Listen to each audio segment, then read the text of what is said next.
इधर सांबा में पाकिस्तानी सरहद पर मौजूद एक गांव की बेटी का कारनामा आधी आबादी के लिए मिसाल बन गया है। प्रियंका चौधरी इंडियन एयरफोर्स में फ्लाइट ऑफिसर चुनी गई है।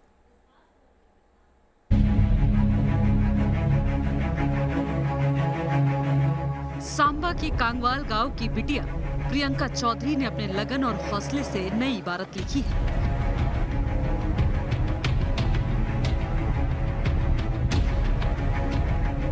प्रियंका चौधरी जम्मू के अंतर्राष्ट्रीय सीमा के करीब बसे गांव की पहली ऐसी लड़की है जिसने भारतीय वायुसेना में बतौर फ्लाइंग ऑफिसर ज्वाइन किया है। बॉर्डर के दूसरे बच्चों की तरह प्रियंका का बचपन भी पाकिस्तान से होने वाली शेलिंग के साए में गुजरा है, लेकिन प्रियंका ने इन सभी मुश्किलों को अपनी ताकत बना लिया। जम्मू के सांबा इंटरनेशनल बॉर्डर से जहां पर लगातार पाकिस्तान की शेलिंग होती रहती है, वहां से एक बड़ी इंस्पायर करने वाली खबर जो है वो सामने आई है। दरअसल यहां पर कंगवाल गांव पड़ता है, वहां पर पहली बार यहां की जो बच्ची है उसने यहां पर इंडियन एयरफोर्स का जो एग्जाम है वो क्वालिफाई किया है और वो फ्लाइंग ऑफिसर के रूप में यहां पर इंडियन एयरफोर्स में शामिल होने जा रही हैं। प्रियंका चौधरी जो हैं उन्होंने ये एग्जाम क्वालिफाई किया है और ये पहली लड़की हैं जम्मू के इंटरनेशनल बॉर्डर पर जिन्होंने इस तरह का कोई एग्जाम जो है वो क्वालिफाई किया है। शेलिंग से होने वाली दिक्कतों के बावजूद प्रियंका ने बेहतरीन अंकों से 12वीं पास की, फिर जम्मू यूनिवर्सिटी से अपनी पढ़ाई को पूरा किया। बॉर्डर पर रहने और एक फौजी की बेटी होने के कारण प्रियंका बचपन से ही डिफेंस फोर्सेस में जाना चाहती थी। कड़ी मेहनत के बाद अब उसका सपना पूरा हो चुका है।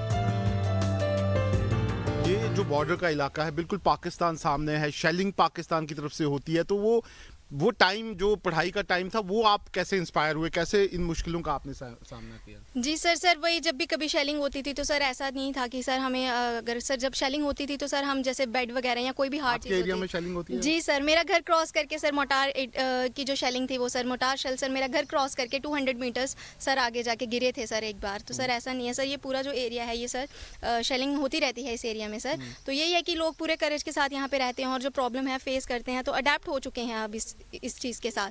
तो सर वही है, तो उसके साथ जो अपनी स्टडीज वगैरह हैं वो किसी ना किसी तरह मैनेज कर लेते हैं। प्रियंका की कामयाबी से उसके पिता कैप्टन उजागर सिंह बेहद खुश हैं। उनका सपना है कि प्रियंका की कामयाबी से प्रेरणा लेकर बॉर्डर पर मौजूद गांव की बेटियां भी नया मुकाम हासिल करें।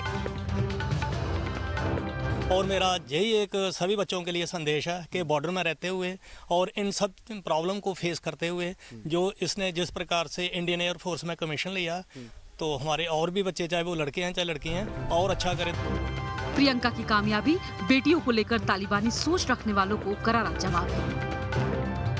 प्रियंका जो है वो अब यहाँ पर जो बच्चे हैं उनके लिए एक इंस्पिरेशन बन के सामने आई है और भविष्य में वो भी चाहती हैं कि यहाँ से ज़्यादा बच्चे जो हैं वो डिफेंस फोर्सेस में जाएं। वीडियो जर्नलिस्ट एजाज अहमद के साथ Shahnawaz Khan, news nation, Samba. Mexico से लेकर अमेरिका तक भयानक तूफान की मार से बेहाल है। 205 किलोमीटर प्रति घंटे की रफ्तार से आए ग्रेस तूफान की वजह से मेक्सिको में 8 लोगों की मौत हो गई है। कई इलाकों में 2 दिन में इतनी बारिश हो गई कि जितनी 6 महीनों में होती है।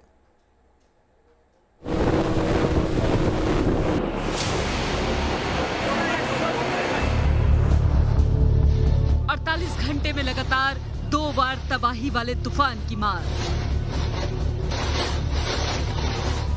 मेक्सिको से अमेरिका तक तूफानी आफत से तबाही।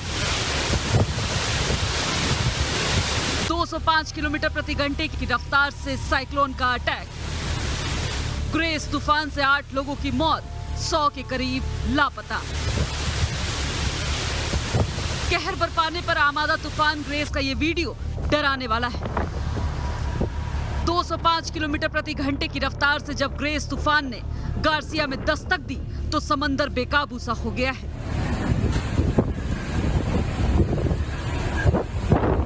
साल के दूसरे अटलांटिक तूफान ने मेक्सिको से अमेरिका तक कहर बरपा दिया है। अमेरिका में भारी बारिश ने जिंदगी को पटरी से उतार दिया है। सेंट्रल टेनेसी में 15 इंच बारिश से हालात बदतर हो गए हैं। सड़कों पर सैलाब का मंजर है और संचार व्यवस्था ठप पड़ चुकी है। मौसम विभाग के मुताबिक इस इलाके में साल भर में जितनी बारिश होती है उसका 25% पिछले 2 दिनों में ही हो चुका है। हमफ्रेज काउंटी के वेवरली और मैकेवेन जैसे शहरों में हालात बदतर हो गए हैं। लोग घरों में कैद हैं और निकलने का कोई रास्ता नहीं है। ट्रॉपिकल साइक्लोन तूफान ग्रेस ने मैक्सिको की खाड़ी पर हिट किया था। इसके बाद ये लगातार आगे बढ़ता रहा। तूफान की वजह से भारी बारिश दर्ज की गई है। तूफानी बारिश की वजह से कई जगहों पर लैंडस्लाइड भी हुआ। वेराक्रूज में तूफानी बारिश के बाद नदियों का वाटर लेवल लाल निशान को पार कर गया है। तूफान के बाद आई बाढ़ का पानी घरों में भर गया है और सड़कें धंस गई हैं और कई इलाकों में कट गई बिजली को ठीक करने की कोशिश की जा रही है। Team news nation.